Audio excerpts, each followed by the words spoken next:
So, one of the things I hear often is that our system is broken. And by system, you're like, girl, what you talking about? What I'm talking about is our system of governance. Now, the thing you need to understand, the system of governance isn't broken. It was built this way. Now, it was built with checks and balances, as they say. I mean, listen, watch a little Hamilton, you'll understand Alexander Hamilton, right? But today, I'm going to get into how the powers that be, that why we put our heads in the sand and think that we shouldn't pay attention because our vote doesn't count or what have you. You're going to learn how one man has spent practically the entirety of his life trying to break the way this is built. Like literally, just imagine you are in your house and I don't know, a woodpecker comes by and starts knocking at the holes in what we call the soffits of your house, the air holes, and starts building a hole. And in that hole, suddenly termites get in. And then termites slowly but surely eat the heck out of all the wood. I said heck because I'm so sweet. I'll eat the hell out of your house and your house falls down. It was built to withstand something, but when something that's villainous, gangrenous gets in, it can cause the structure and the framework with which that which it was built on to fall apart.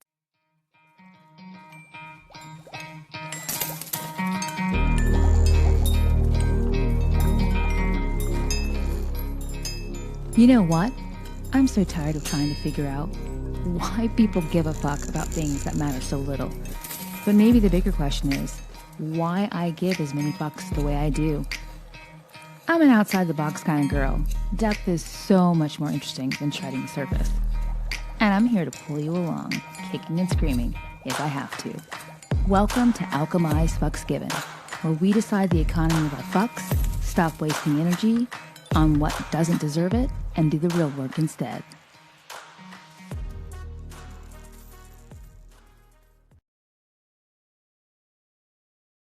Well, hello, we are here again today.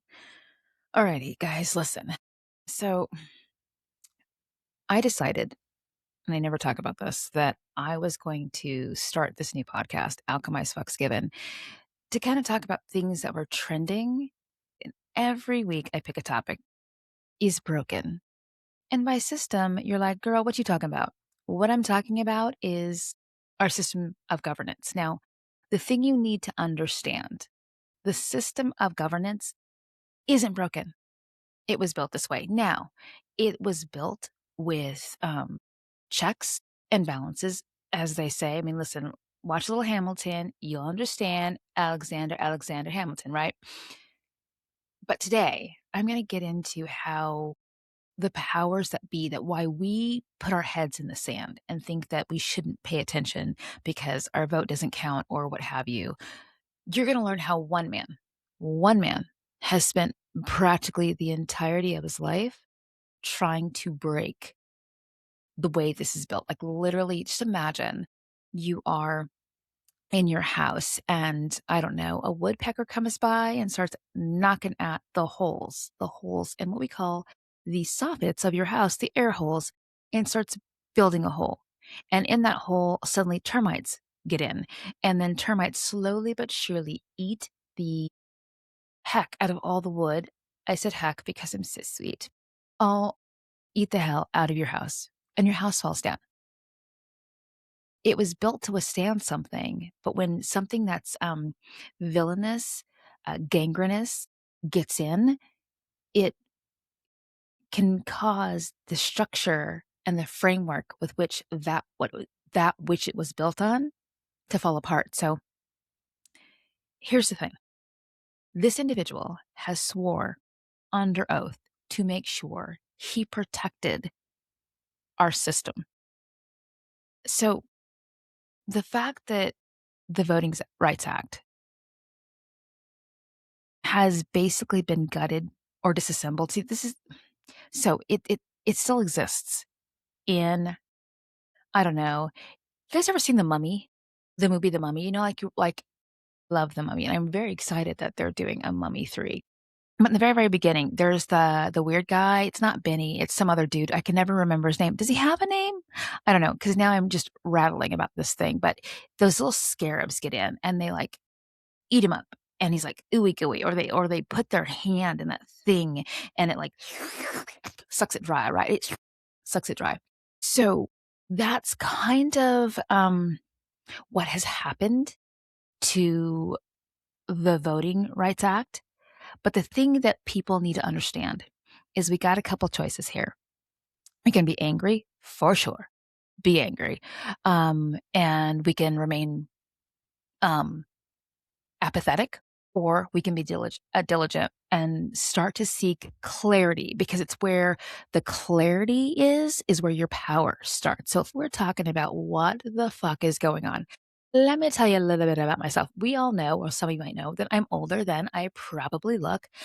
But that's up for debate, y'all. Don't be coming for me going, this girl thinks she be looking a certain way, or this woman. And I think I do, but that's beside the point. I am older than I look. And the thing that I have said on my other podcast, By the Cover, and I'm not sure whether I've said it on this one, is that I am the first person in the group of my siblings to be born with the right to vote. The first. So the Voting Rights Act is about 3 years older than I am. And so all of my siblings, the first four that come before me, were born with the right to vote. So what I'm saying here is for you guys to understand that um,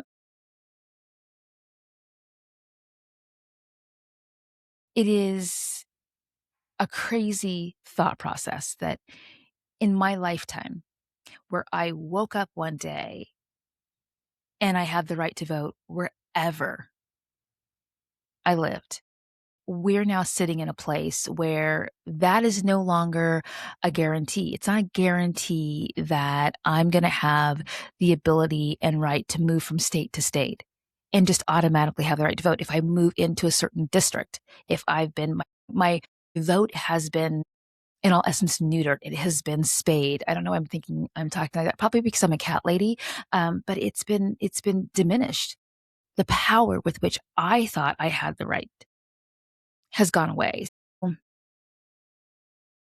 I'm watching over time, over the last several years, all of these rights I thought I had that my kids were born with, they no longer have. Um, they're being just folded. Um, they're being like folded up and put into somebody else's. I'm taking you somebody else's pocket, and I'm feeling to myself like, not today. Today is not the day that we're just going to lay down and fucking take it, right? I mean, I think we've been fucked enough um, in this country to understand.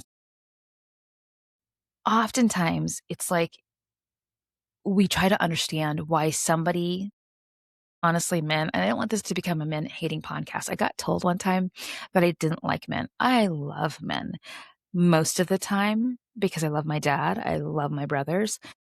However, I love my nephews. But men, oh, we give them too much power. And this is another one of those situations where I think that, we have done this thing. So I started out by saying there is a man that has worked his entire life to dismantle this, to take away the rights, the way that we show up for our bodies, the way we show up in spaces, you know, our mental health and wellness, how that gets affected, because it does, it affects all of this, right? I know you're thinking I'm going to say the old orange dump truck, but that is not who I'm going to be talking about. I am going to talk about Sir Chief to Chief Milk Toast Chief Justice Roberts. He has made it his mission since the 1980s to dismantle the Voting Rights Act. So this man at one point worked in the Department of Justice as a lawyer. He probably would be one of the lawyers that are currently sitting in our current Department of Justice. But he worked for Ronald Reagan. Oh, Ronald Reagan, the Gipper, the guy that everybody seems to love so much with his addled Alzheimer's brain, who was really good at making people believe that what he was saying, because he was, after all, a former actor, um, that he was actually there to support all of us. And it seems crazy to think that everyone loves him. Well, everyone in the Republican Party loves him. And he's still the person that even some Democrats go to say, back for the party of Reagan. The party of Reagan is how we got into this mess, right? So when John Roberts, who is, like I said, our current Chief Justice, worked for the DOJ,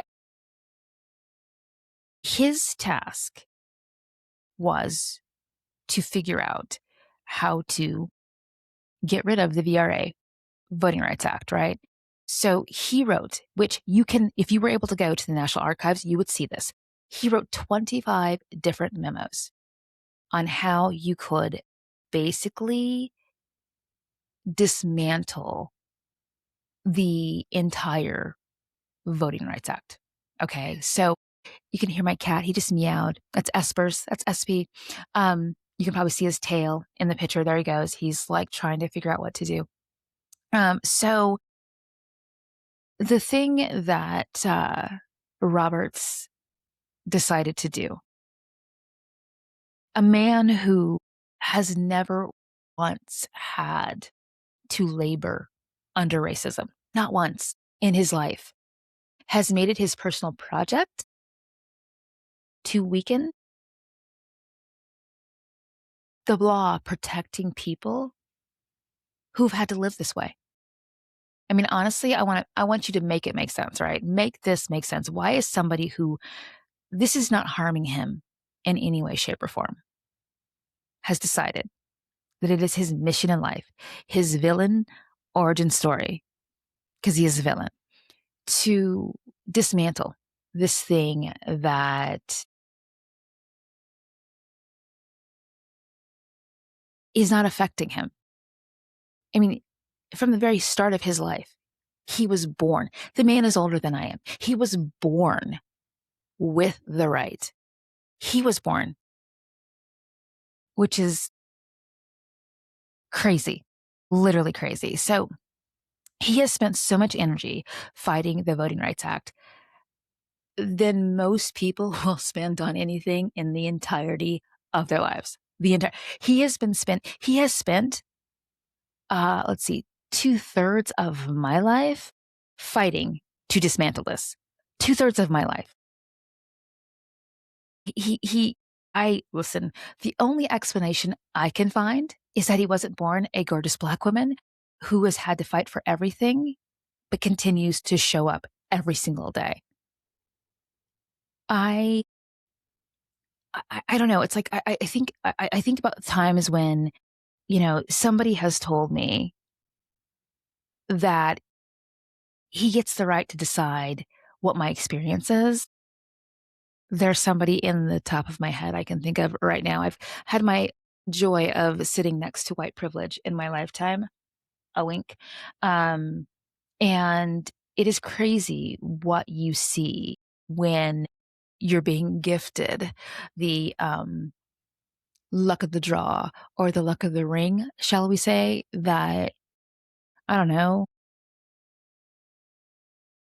somebody will tell you they understand more. I literally had a conversation with somebody, this has been several years ago, where I basically accused them of being a racist. Now, this person is very close into my life. I'm not going to get into how close into my life there is, but they're close in, and they're white privilege personified.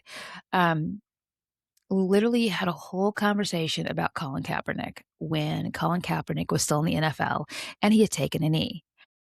This person had the caucasity to say that because Colin Kaepernick was born with the privilege of being adopted by two white people, he somehow or another had more privilege than a white man. And I was like, sir, if both of you were exactly the same size, let's just say he is not the same size, look, or you get it, of Colin Kaepernick, and a robbery had been committed and you're wearing exactly the same clothing.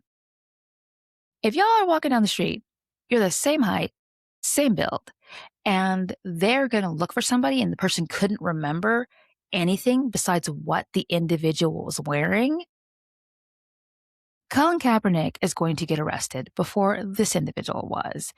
And literally, he's telling me this as a white man that he understood more than I did what racism could look like in the face of it. I was like, sir, I'm going to need you to sit down. Sit down and let's get a divorce.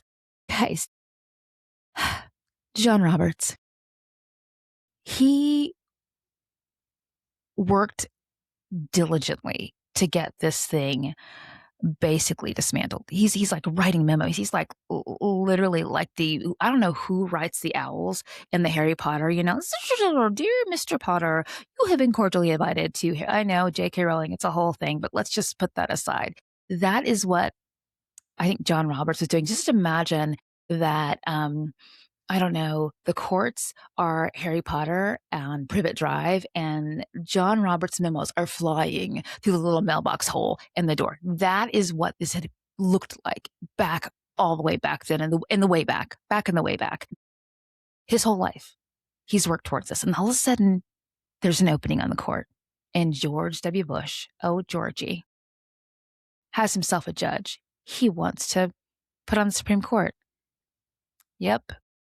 John Roberts gets nominated and he gets approved by the Senate to sit. I don't believe any of this came up. I'd have to go and look. I did not look this up about whether or not he had actually been questioned about this. There used to be a day where they would question somebody about something like this and they wouldn't get on the court. Although Uncle Tom Clarence, he got on and he was whole kinds of sexually harassing Anita Hill. So girl, listen, guys, listen, them, they, there, listen. I can't tell you whether or not it would have worked or wouldn't have worked, but it doesn't matter because he got on.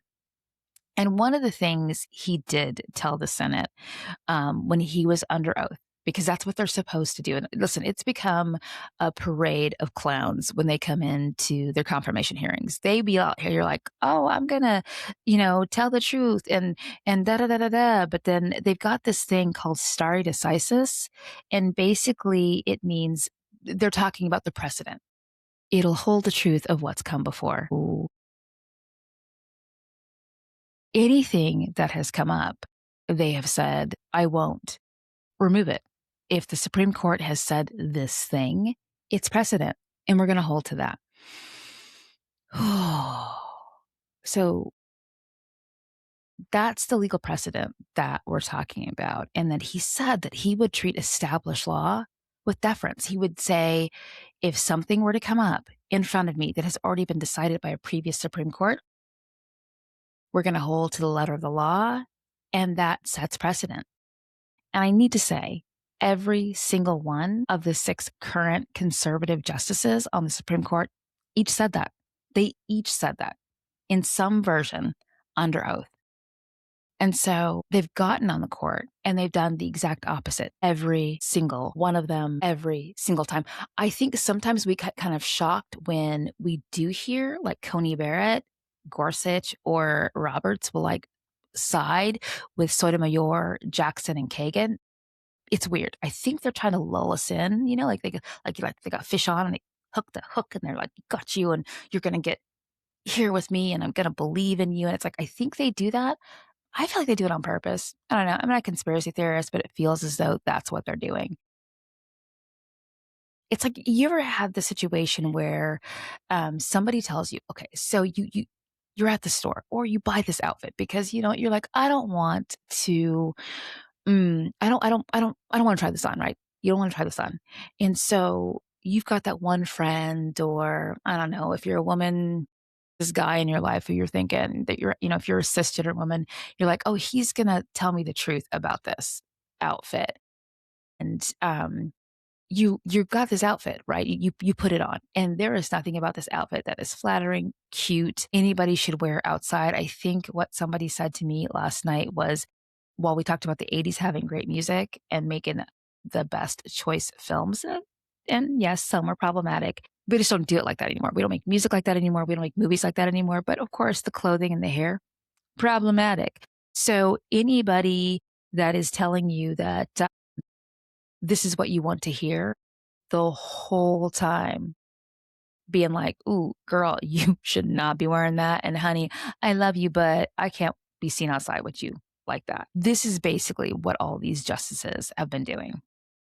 So fast forward, he got on the court as a regular justice. Some dude left because it's always a dude. It's never going to be a woman at this point. It would be great to get to a point that we had a female, a chief justice like Ketanji Brown Jackson. I'm just saying, 2013, there was a case during Barack Obama's second term that it was Shelby County. It was Shelby County. It's like the Shelby County gut punch, right? So Shelby County v. Holder. Now, the thing you need to know is that every single time there is a case that goes before the Supreme Court and it's the United States versus, it's always whoever the sitting attorney general is at the time, whoever is sitting in that main attorney general's position. That's who it is. So it happened to be Eric Holder. And what Roberts did, he wrote the majority opinion in that case. The way the Voting Rights Act worked, there were several sections. And one of the sections is Section 4, Section 4B. Vitally, vitally important. Section 4B was basically how they calculated. Calculated is kind of a weird word. How they decided based on a formula of identifying which states had a history of discriminating with voting practices, right? And then they required that these states get federal approval before changing their voting laws. Now, the thing you need to know is that what John Robertson, and he wrote the majority opinion. I forgot to add this earlier. So when he was writing all those memos, one of the things he was doing was creating this structure where he got really good at making it look like in his memos as he's writing them out that they were going to remove like little pieces and parts. Like imagine you go to IKEA and you're going to buy one of the Glurb. I don't even know. What's a Glurb? But Glurb is the name of this amazing bookcase. It's one of the new ones that they have. And you get it home and you realize you don't all have all the Glurbs nuts and bolts, but you have that little Allen wrench, right? And you're like, it'll be fine because you're probably building it with a man who's not going to look at the instructions and is going to believe he can do anything, even though a third of the screws are missing. So you put the glurb together, right? Glurb goes up against the wall and it literally tells you with the glurb that you need to attach the glurb to the wall with little Velcro-y thingies, which I don't know anybody that actually does this. I'm bad about this. I just push it up against the wall and hope there's no earthquake. So the glurb is Section 4B of the Voting Rights Act. So with that being said, they basically removed the formula for this about states who are problematic having to get federal approval before they change their voting laws. The very same day that decision came down, Texas decided that they would change their voting laws. So if you think that that's a coincidence, that's the plan. They have gotten really good at it. This is a long story long. Let's try to make it short. Texas, bitches. They decided that they would basically make it difficult for anybody that didn't have the right state ID or the right federal ID to basically vote, which in fact caused 600,000 voters to be locked out because they were so strict about the type of ID you needed to have. So much strict that the one thing that was included in it was a concealed handgun license, which of course Texas, because they go big and they go wrong. So if we look at where we are at now, what happened with the gutting of the Voting Rights Act, because basically by dismantling 4B, it then in effect dismantled Section 5. Section 5 was getting into, we're trying to talk about the whole pre-clearance. And pre-clearance is part of the formula. The formula is the pre-clearance, which is 4B. By gutting that, that made 5B, which is the states that had to go to the federal government to get approval. that had been known to be discriminatory and would discriminate against, that would create poll taxes, things of that nature. A poll tax is when basically you're required to pay in some way, shape, or form, whether it's like paying for an ID you can't afford. I don't know, a passport. We'll get into the SAVAC at some point when we talk about that, or a state ID or a driver's license. But what if you're somebody who doesn't drive and for whatever reason you don't have your birth certificate to get your state ID? What if that's the case? Well, now you can't necessarily prove who you are because the cost and the impediment to getting it, right? So there's that whole thing. If you got a concealed handgun license, which I'm sure you might have to have, I don't know. I don't understand how this all works with the state ID and the concealed handgun license.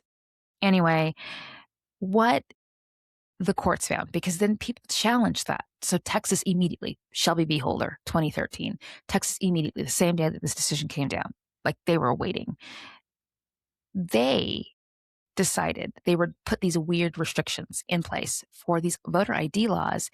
And the courts found out that the legislators, who put this together had identified the IDs that minorities were least likely to have and be able to require. So they did it on purpose, right? So now when we look at Louisiana, which is the Calais decision, this is the Voting Rights Act they ruled on about a week and a half ago.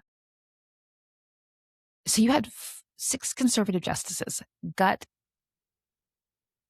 Section 2, which basically said you cannot create maps. You cannot gerrymander a map, right? You cannot draw this weird outlines of a map for a district if you're basing it off a race. Now, you can do it if it's partisan. That is allowed. So basically, immediately, all of the state legislators in Louisiana got on it. The governor got on it. Now, you need to know, most of you probably know at this juncture, Louisiana, their population of Black voters is about a third of the state. And they had one national representative in Congress. One. You'd think they'd have at least 2. Not the case. So the mechanism that would allow people to have some type of recourse basically is gone. Black people have to, or anybody that feels discriminated against, unless I guess you're white, would have to prove that somebody had shown intent to discriminate against you. So why the fuck is this happening right now? Like the real reason. Power. Plain and simple, baby. Power. They've been saying for at least a decade and a half, white people in America are about to become the minority, and they will no longer be the majority. Interracial marriages, people coming in from other countries, South American countries, people coming in from Africa. It's changing the demographic of how this country looks, right? You got Black, Latino, young voters. Everybody's growing. It's like if you can suppress these votes, that's how you're going to preserve the power structure that's basically aging out. Like this huge baby boomer population, part of Gen X. Baby boomers are aging out. It's Gen X's generation that starts to make that transition and shift, right? Of interracial marriages, just people coming from other places. And one of the things that I think is important here, because you're trying to figure out, why does this matter to me, for my body, my space in my mind? And it's because something that people say all the time, I don't do politics. Well, babes, honeys, y'alls, politics does you. The thing you need to understand is the origins of the word politics comes from ancient Greece, from the word politikos, which was of, for, or relating to citizens and public life. And so if we're talking citizens, and that stems from polis, polis, which means city or city state. Basically, it's all being derived from of, for, the people of the state. There we go. That's what we're talking about. So that's why it's important to not put your head in the sand and to understand politics. Clearly, we've already seen Roe fall. And it's just these dominoes are just going to keep on falling. And it's going to affect the way your bodily autonomy, body, the spaces you can get into. I don't know, transgender people in the military. Boom. And your mind. And like right now, I think everyone feels like we're in a fucking mental tornado with everything that's happening right now. Every day. Literally, I was talking to somebody earlier and we were talking about the last time there was a tornado apparently recently. And nobody's heard anything. Unless I guess the people who were in the tornado, they heard about it, right? You haven't heard anything about our federal government stepping in.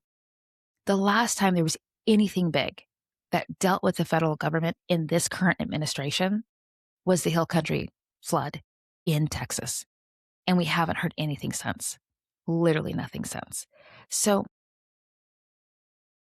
when you look at the Voting Rights Act, the reason people feel like certain individuals, the villain, John Roberts, felt like it has to go or needed to go is because minority voter, the participation is increasing, making the minority voters or parts of the Democratic Party, because their tent is so much bigger. I mean, honestly, Republicans need only do one thing: have good policy.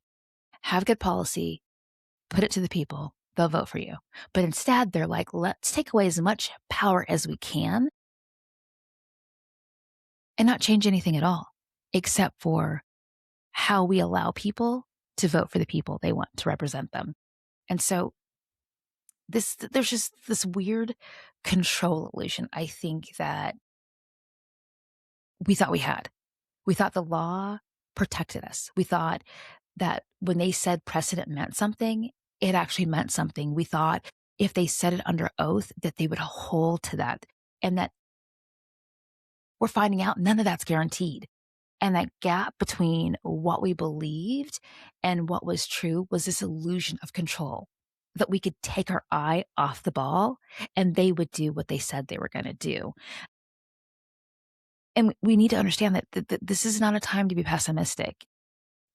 It's a time, I think we need to understand, it's a time to be clear, because it's like not looking at your bank balance and you keep spending, knowing that occasionally money's going to go in, but you don't ever know how much money you actually got. You know what I'm saying? You don't know. And we've outsourced so much of our protections to other people. I mean, we've trusted the court. We trusted that it would hold. We trusted that they would take it, that their oath. We've constantly looked outside of ourselves, and we've seen exactly who the system was built for, who the system was built to protect, right? Cisgender white men. And I think this is kind of something that we tend to do in our personal lives. We like wait for somebody to validate that we belong, that we're enough, that we deserve to take up space. And the answer has never been out there. The answer has always been in here. And that's what understanding what your right to vote is. The answer to that power, that control, has always been in our hands. We got told that our vote didn't matter. And a lot of people believed that. A lot of people believe that. I'm surprised by the number of people who haven't been voting since they turned 18, or the closest year there was to when they turned 18. That has shocked and surprised me on a level that I was raised. I was raised to believe in the power of voting. And I guess because so many members of my family, were in the military, I grew up a military brat, I have a different look on this whole thing. But that's the thing that I think is interesting. So like when you think about this, like who gets to vote determines the controls of our healthcare policy. reproductive rights were overturned by the same people who said stare decisis, it's precedent, it's settled law. They just said that they would do this thing, right? They're not going to touch it. And women's bodies were literally legislated by people who were elected for those who weren't suppressed. They're outside of Coney Barrett, who voted for this shit, and also she has black children, which is a whole nother conversation that at this point, girl, give them back. I don't know, but it's a whole nother thing. Um, that, right? That whole thing. These people are legislating us out of things that have the control over how our bodies are allowed to be healthy or to not be healthy or to get care or not get care. And then, if we're talking about the way that redistricting determines who represents your neighborhood, the spaces you live in, the schools you go to, the schools your children go to, the resources that you have available to you, because it happens at the local level. So we need to learn that taking up political space and taking up the physical space that we reside in, they're the same fight. They are the same thing.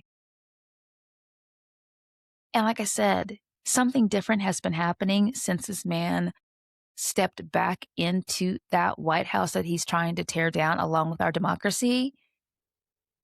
Every day, people are kept overwhelmed and they be trying to keep us uninformed. That is part of the strategy. Confusion is the tool of control, people, is the tool. So, what the fuck do we do now? I think the first thing to do is to stop being surprised that when a system that was built without you acts like it doesn't include you.